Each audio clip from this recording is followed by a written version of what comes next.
do we have here? A lone and injured knight trembling before me.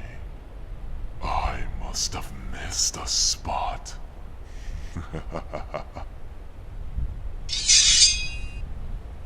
Do you honestly think you can harm me with that toothpick? And did you really think you and your companions were a match for me? How foolish. Enlighten me. What did you hope to achieve exactly? Are you not aware that encountering a dragon only brings an inevitable death? Livestock? Oh, I see. So that's what this futile attempt was all about. You sought me out in hopes to end my reign of terror over your precious cattle and kingdom. How quaint. So you naively thought that you could walk into my territory and end me so swiftly? Did you think you'd get a hero's welcome back home? That they would sing songs over your glorious victory? About how you bested the mighty dragon that terrorizes these lands and write you into the books as a legend? How ambitious. Let me tell you, brave knight, you aren't the first, nor the last to try and be rid of me. Your quest was a failure from the start. Kill you? I've already disposed of your fellow knights, just as I did those before them who tried and failed.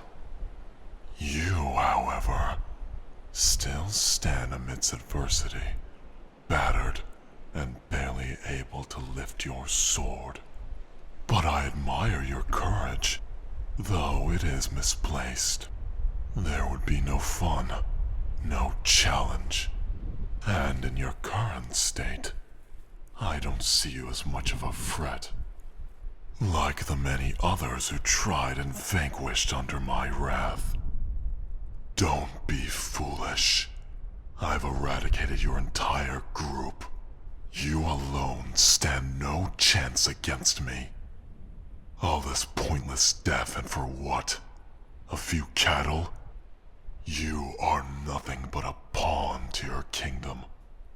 To them, you're just another fool devoting to a superfluous cause. They'll just find more sad and pathetic saps to be sent to their death. To them, you're replaceable, just as your allies, or what's left of them. When will they ever learn? Try as they might, they will keep sending more to their inevitable death. And yet here you stand at the mercy of a dragon, holding on to this notion of valor. My, you truly are pathetic. Ah, did I hit a nerve? Perhaps you're starting to acknowledge things more clearly now. You see, the tales you've been told in this world about valor and honor mean nothing. It's about survival. And you, little knight, are completely at my mercy. Though, you must wonder why I don't end your pathetic life where you stand. I could easily burn you to a crisp with a single blow of my breath, as I did to your fellow allies. I could rip you apart limb from limb with my jaws. I could crush you under the weight of my foot like a bug. But perhaps it's your stubbornness in the face of death I find admirable, amusing even. Oh, what to do with you. What to do indeed. Oh? I think I know the perfect punishment for a misguided knight such as yourself. Consider today to be your lucky day. You won't die. Not here. Not now. It would be too quick. Too simple. Where's the fun in that? No. I think you deserve something far more humbling. You will be my servant, my pet. After all, it's been some time since I had company. And you, my pet, have managed to do just that. Perhaps you'll be useful after all. Do you not understand what this means? You are mine now. Your life belongs to me. All of you is mine to command.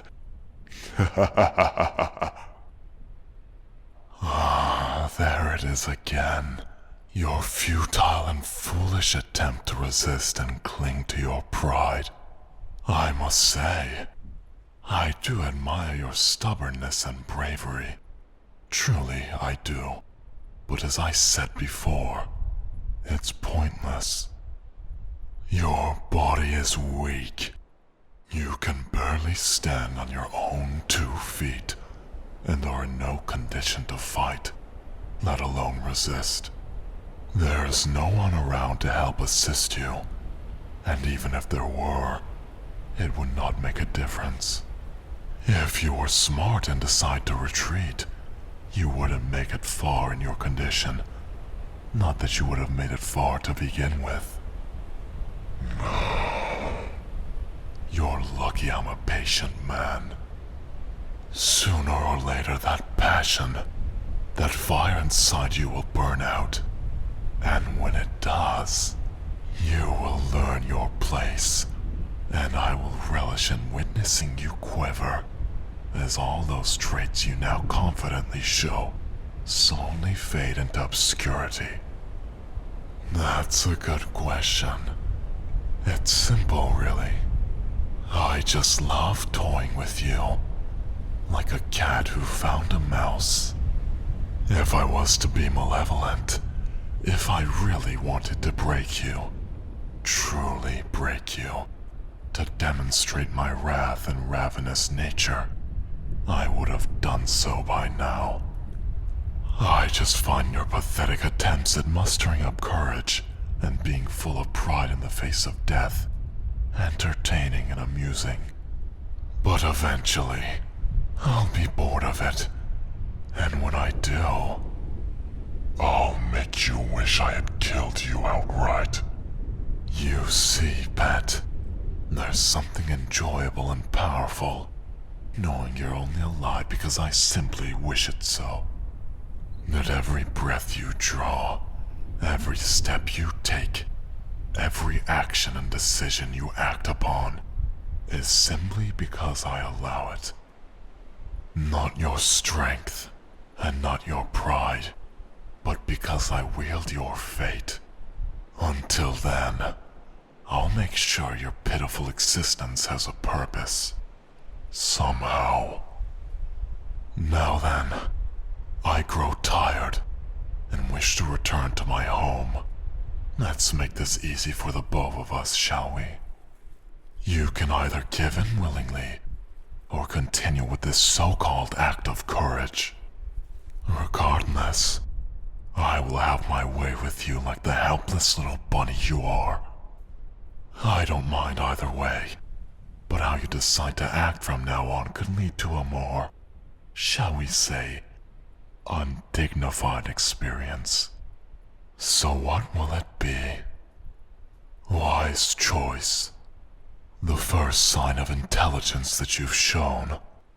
Perhaps you're smarter than I gave you credit for. No, that doesn't say much. If you were smart, you would have turned your back when you had the chance. Now look at you, a broken remnant of what you once were. Your honor and pride burned to ash, and bound to serve what you sought to destroy. It's poetic, really. Oh, don't look so gloom, my pet. Think of this whole ordeal as a blessing. Well, at least for my own personal gain. After all, none who've dared threaten me have gone on to live.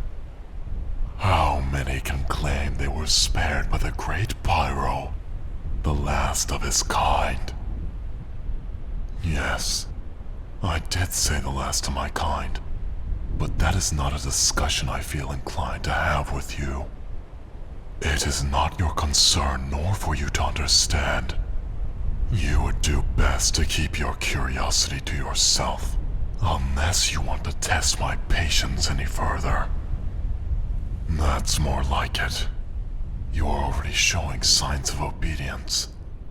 Now then, my cave lies above these mountains, at the top of the peak, just out of sight from your precarious kingdom. I will now take you there. Consider it your new home. As I insinuated before, I've already decided you won't be traveling on your own 2 feet. Not that it was ever an option to begin with. You're in no shape to travel on your own. So, I'll carry you there. Consider it a small token of kindness from your god. The journey to my cave is an easy one for myself, but for you, it would be quite taxing. So I advise you do as I say, if you wish for a pleasant flight. Tempting. But no. Don't be ridiculous. I'm not going to eat you. I did ponder the attempt, though, I admit.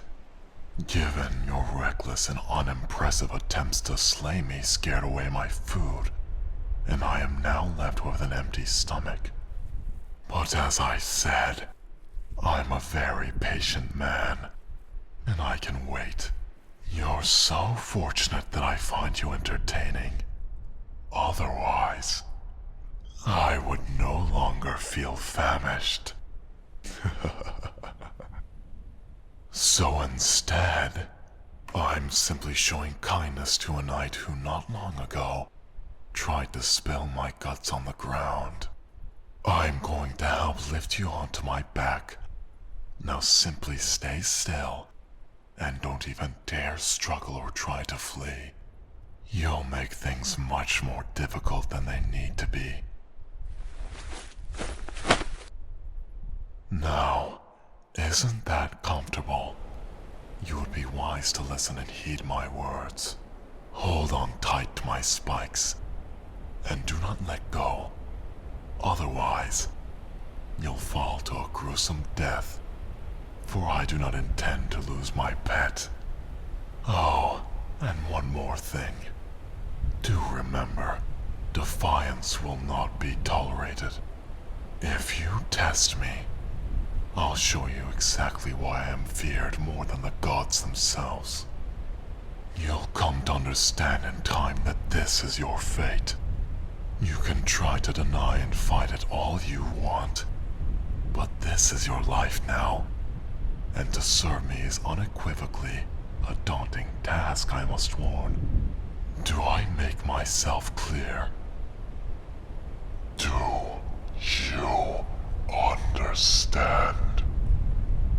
Then speak when spoken to.